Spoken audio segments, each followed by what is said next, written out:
스님, 기도를 멈추고 제 말을 들어보십시오. 저 바위벽 너머에서 들리는 땅의 비명이 들리지 않으십니까? 모두가 하늘만 바라보며 울부짖을 때 오직 한 명의 어린 동자승만이 산속 어둠을 향해 달렸습니다. 차가운 쇠질에 하나에 목숨을 걸고 거대한 바위벽과 홀로 사투를 벌인 12살 소년. 모두가 미쳤다고 비웃던 사고뭉치 동자승이 가져온 기적 같은 반전의 이야기가 지금 시작됩니다.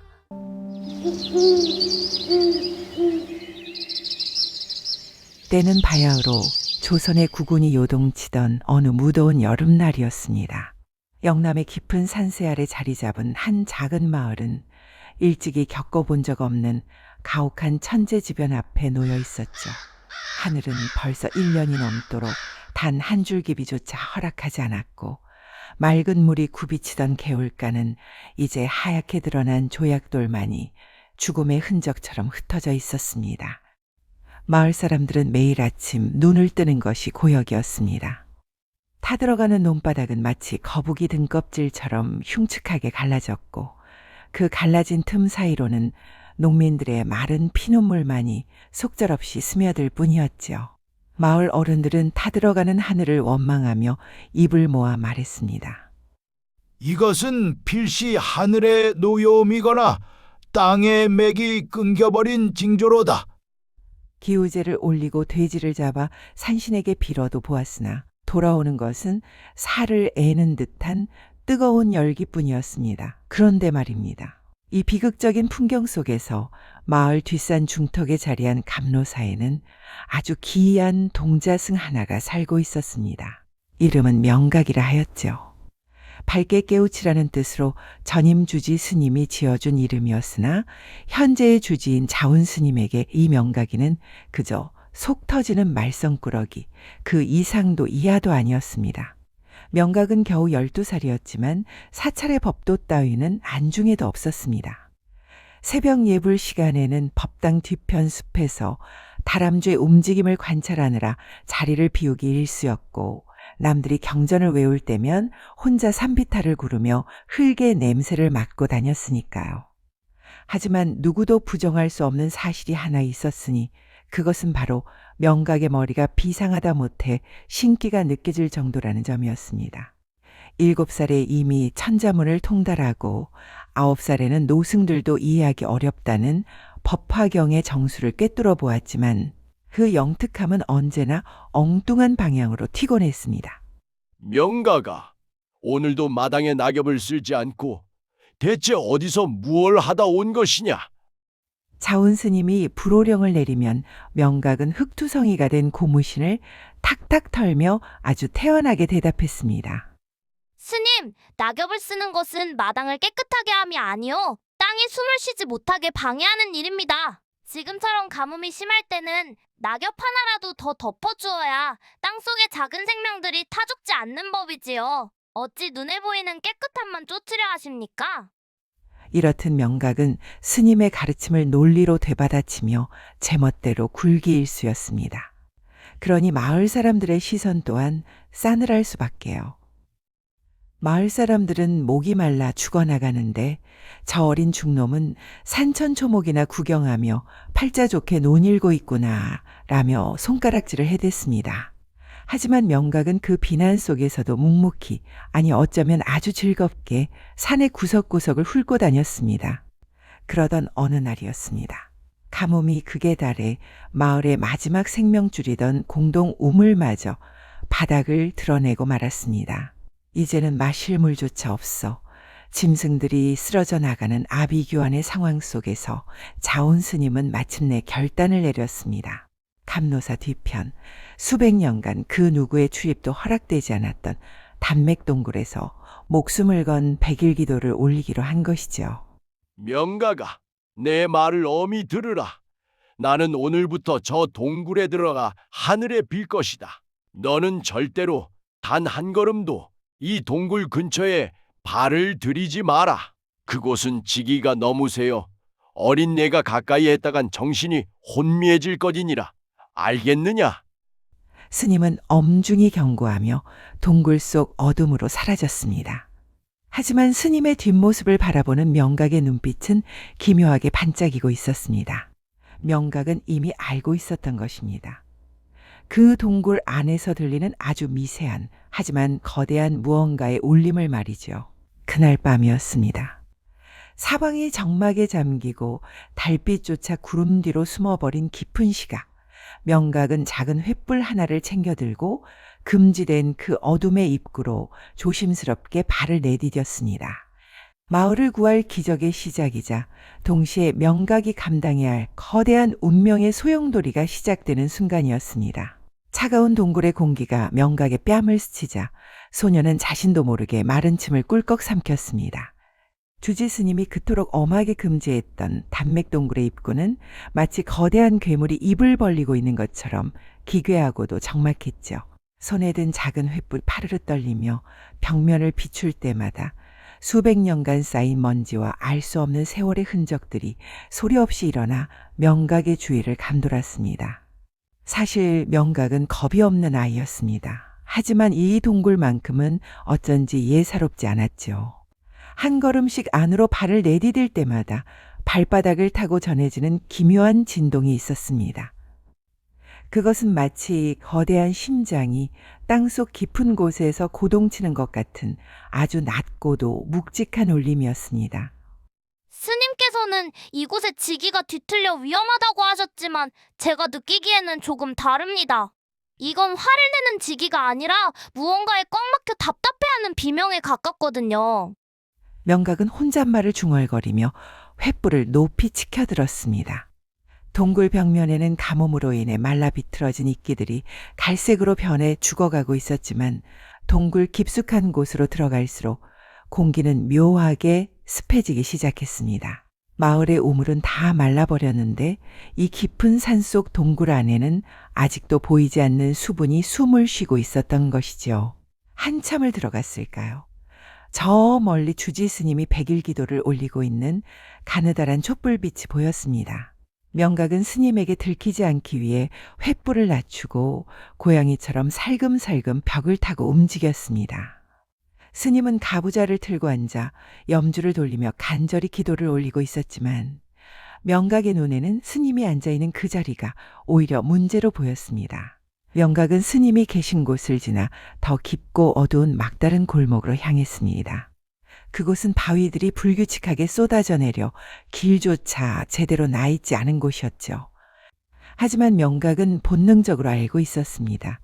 산의 모든 맥이 모여드는 혈자리가 바로 이 바위더미 너머에 있다는 사실을 말입니다. 소녀는 귀를 바짝 벽에 갖다 대었습니다. 그러자 놀라운 일이 벌어졌습니다. 밖에서는 그토록 듣고 싶어도 들리지 않던 물소리가 아주 미세하게, 정말이지 개미의 발소리만큼이나 작게 들려오는 것이 아니겠습니까? 그것은 흐르는 물소리가 아니라 거대한 바위벽 뒤에 갇혀 빠져나오지 못하는 물의 신음이었습니다. 여기로구나. 산의 전기가 이곳에 갇혀서 밖으로 나가지 못하고 있었던 거야. 마치 목구멍에 가시가 걸린 것처럼 말이지. 명각의 눈이 번뜩였습니다. 마을 사람들은 하늘만 쳐다보며 비를 기다렸지만 명각은 땅이 품고 있는 생명줄을 찾아낸 것이죠. 하지만 기쁨도 잠시 소년이 발견한 그 바위벽은 어린아이의 힘으로는 도저히 어찌해 볼 수 없을 만큼 거대하고 단단했습니다. 그때였습니다. 명각의 움직임을 눈치챈 자운스님이 기도를 멈추고 어둠 속에서 나타났습니다. 명각아, 내 이놈, 내 말을 어찌 듣고 여기까지 들어왔느냐? 당장 나가지 못할까? 스님의 호통이 동굴 전체를 뒤흔들었습니다. 마을 사람들의 원성과 가뭄의 책임감에 예민해진 스님의 얼굴은 평소보다 훨씬 더 무섭게 굳어 있었죠. 명각은 억울한 마음에 바위벽을 가리키며 소리쳤습니다. 스님, 기도를 올릴 게 아니라 이 벽을 보십시오. 이 뒤에 물이 갇혀 있습니다. 이 바위만 치우면 마을을 살릴 수 있단 말입니다. 하지만 스님의 눈에는 그저 어린아이의 철없는 투정으로만 보였습니다. 이미 수백 년간 마른 동굴이라 하였다. 어찌 근거 없는 소리로 기도를 방해하느냐? 스님은 명각의 손을 거칠게 잡아 끌며 동굴 밖으로 내쫓아 버렸죠. 동굴 밖으로 쫓겨난 명각은 타들어가는 밤하늘을 보며 주먹을 꽉 쥐었습니다. 어른들은 믿어주지 않고 하늘은 여전히 무심했으니까요. 이제 명각에게 남은 것은 홀로 그 거대한 바위벽과 맞서 싸워 자신의 말이 틀리지 않았음을 증명하는 것뿐이었죠. 동굴에서 쫓겨난 명각은 그날부터 마을 사람들에게 미친 동자라 불리기 시작했죠. 산 아래 마을까지 내려온 소문은 가뭄에 지친 사람들의 날선 신경을 자극하기에 충분했답니다. 사찰의 어린 중놈이 기우제를 올리는 주지 스님의 기도를 방해하고 헛소리를 해댄다지. 마을 사람들의 비아냥거림 속에서도 명각은 아랑곳하지 않고 대장간 주변을 서성였죠. 소년의 눈에 들어온 것은 전란 중에 버려진 낡고 거대한 쇠질의 하나였습니다. 이것만 있으면 그 바위 틈을 조금이라도 벌릴 수 있을 거야. 명각은 마을 사람들의 눈을 피해 밤마다 그 무거운 쇠지레를 끌고 산을 올랐죠. 어린아이의 몸으로 감당하기 힘든 무게였지만 명각의 눈에는 오직 동굴 속 바위벽뿐이었답니다. 하지만 동굴 입구는 자온 스님이 직접 지키고 서서 명각의 출입을 철저히 막고 있었죠. 명각은 포기하지 않고 절벽을 타고 내려가는 위험한 길을 택해 동굴 안으로 숨어들었답니다. 손바닥이 바위에 긁혀 피가 낭자했지만 소녀는 바위벽 앞에 서서 굳게 다짐했죠. 조금만 기다려라. 내가 곧 너를 세상 밖으로 데려가 줄 테니. 명각은 온 힘을 다해 쇠지레를 바위 틈에 끼워 넣고 몸무게를 실어 눌렀답니다. 하지만 거대한 바위는 미동도 하지 않았고 소년의 여린 어깨는 비명을 질렀죠. 그렇게 며칠 밤을 홀로 사투를 벌이던 어느 날 결국 명각은 사람들에게 들키고 말았답니다. 저놈 보게 정말로 미쳐서 동굴을 무너뜨리려 하는구나. 사찰을 망치려 작정한 게냐? 마을 사람들은 횃불을 들고 몰려와 명각을 에워싸고 험악한 말을 쏟아냈죠. 어떤 이는 돌을 던졌고 어떤 이는 명각의 멱살을 잡고 당장 내려가라 소리쳤답니다. 자온 스님 또한 명각의 쇠지레를 멀리 던져버리며 실망한 기색을 감추지 못했죠. 명각아, 너의 아집이 결국 마을 전체를 위태롭게 하는구나. 이제 그만 내려가거라. 명각은 울먹이며 외쳤지만 분노에 찬 사람들에게 소년의 진심은 닿지 않았답니다. 명각은 차가운 흙바닥에 내팽개 처진 채 고독한 눈물을 삼켜야 했죠. 세상 모두가 등을 돌린 순간 명각은 오히려 더 확실하게 느낄 수 있었답니다. 발바닥 아래에서 전해오는 저 깊은 곳의 물줄기가 보내는 마지막 구조 요청을 말이지요. 모두가 잠든 깊은 밤, 명각은 홀로 절벽을 타고 다시 그 어두운 동굴 안으로 스며들었죠. 낮에 빼앗긴 쇠지레 대신 소년의 손에는 대장간 구석에서 주워온 낡은 정과 망치가 들려 있었답니다. 조금만 더 버텨다오. 이제 내가 너를 세상 밖으로 데려가 줄 테니. 명각은 바위벽의 가장 깊은 틈새에 정을 받고 가느다란 팔로 망치를 높이 치켜들었죠. 깡깡하고 울려 퍼지는 쇳소리는 적막한 동굴 안에서 마치 땅이 지르는 비명처럼 처절하게 울려 퍼졌답니다. 소년의 이마에는 땀방울이 비오듯 쏟아졌고 거친 숨소리는 동굴 벽을 타고 메아리치며 돌아왔죠. 얼마나 시간이 흘렀을까요? 명각의 망치질 소리에 잠에서 깬 자온 스님이 횃불을 들고 급히 달려왔답니다. 명각아, 내 이놈 정녕 죽으려고 작정했느냐? 당장 멈추지 못할까? 스님이 명각의 어깨를 잡아채려던 그 순간 소녀는 피가 맺힌 손으로 바위벽을 가리키며 울부짖었죠.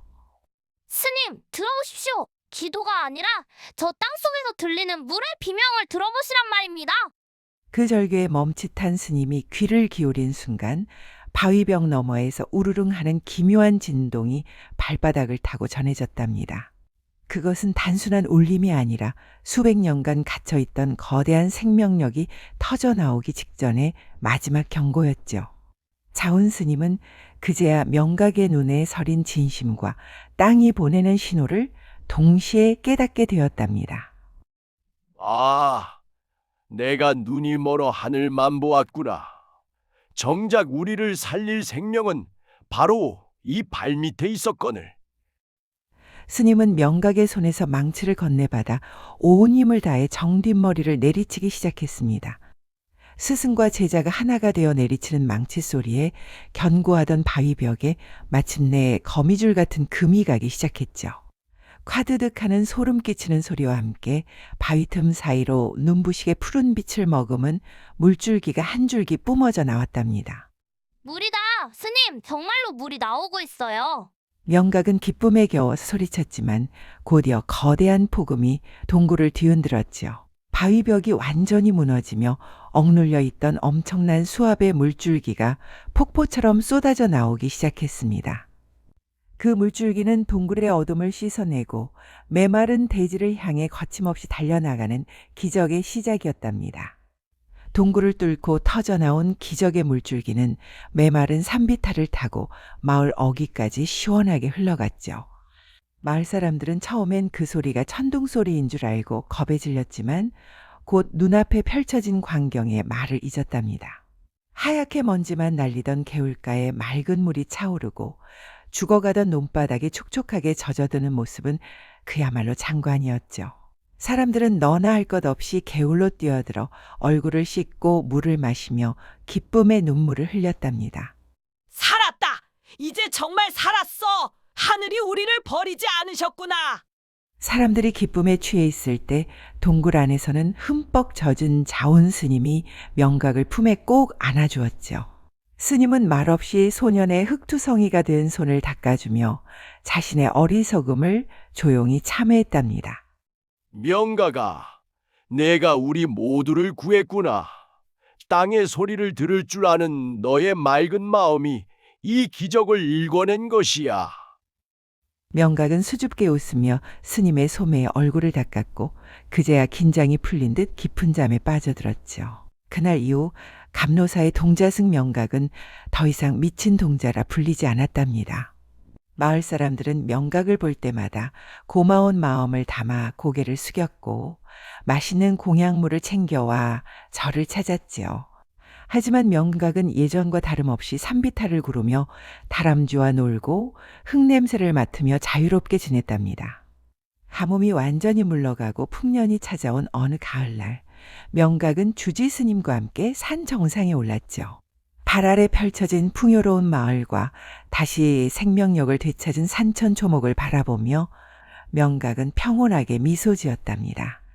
스님 보십시오. 땅은 한 번도 우리를 속인 적이 없었나 봅니다. 우리가 그 소리를 들으려 하지 않았을 뿐이지요. 스님은 명각의 머리를 쓰다듬으며 고개를 끄덕였고 두 사람의 그림자는 노을빛에 물들어 길게 이어졌죠. 진정한 기적은 하늘에서 뚝 떨어지는 것이 아니라 낮은 곳에서 숨쉬는 생명의 소리에 귀를 기울일 때 시작된다는 것을 명각은 몸소 보여주었답니다. 오늘 들려드린 동자승 명각의 이야기는 여기까지입니다. 우리의 삶에도 가끔은 앞이 보이지 않는 막막한 가뭄이 찾아오곤 하죠. 그럴 때 기적은 멀리 있는 것이 아니라 우리가 미처 살피지 못한 낮은 곳, 그리고 내면의 목소리에 이미 숨어 있을지도 모릅니다. 오늘 명각이가 보여준 맑은 마음처럼 여러분의 하루에도 시원한 샘물 같은 기쁨이 가득하시길 진심으로 기원하겠습니다. 오늘 이야기가 마음의 위로가 되셨다면 구독과 좋아요로 따뜻한 마음을 나누어 주세요. 여러분의 소중한 응원은 더 깊고 서정적인 야담을 만드는 데 큰 힘이 된답니다. 알림 설정까지 해두시면 새로운 이야기가 찾아올 때 가장 먼저 만나보실 수 있습니다. 오늘도 긴 이야기 함께 해주셔서 정말 감사합니다.